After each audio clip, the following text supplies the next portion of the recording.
नागरिकांच्या संमतीशिवाय एएसआरए प्रकल्प होऊ दिला जाणार नाही, अरुण जोगदंड यांचा इशारा.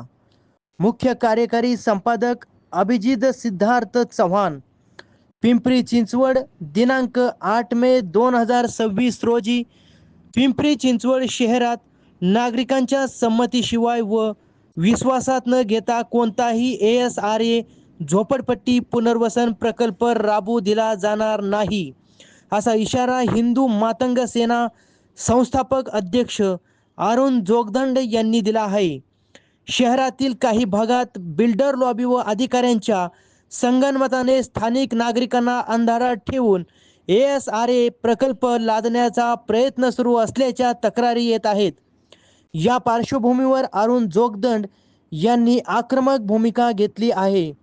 एएसआरए कायदा नागरिकांच्या कल्याणासाठी आहे, बिल्डरांच्या फायद्यासाठी नाही. 70% नागरिकांची लेखी संमती असल्याशिवाय एकही वीट रचू देणार नाही.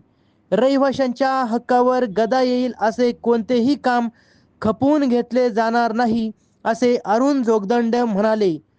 अरुण जोगदंड यांच्या प्रमुख मागण्या: प्रत्येक एएसआरए प्रकल्पापूर्वी स्थानिक रहिवाशांची जाहीर सभा घेऊन मंजुरी घ्यावी.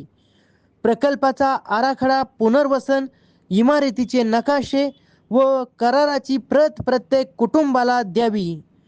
पारदर्शक पद्धतीने 70% संमतीची पडताळणी मनपा व एसआरए प्राधिकरणाने करावी.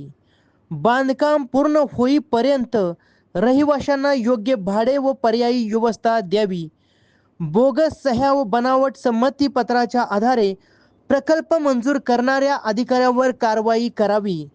गरिबांच्या झोपड्या पाडून बिल्डरांच्या गगनचुंबी इमारती उभ्या राहून देणार नाही. नागरिकांच्या डोक्यावर हक्काचे छत राहिले पाहिजे, अन्यथा हिंदू मातंग सेना व स्थानिक नागरिकांसह रस्त्यावर उतरून तीव्र आंदोलन करू, असा इशारा अरुण जोगदंड यांनी दिला आहे.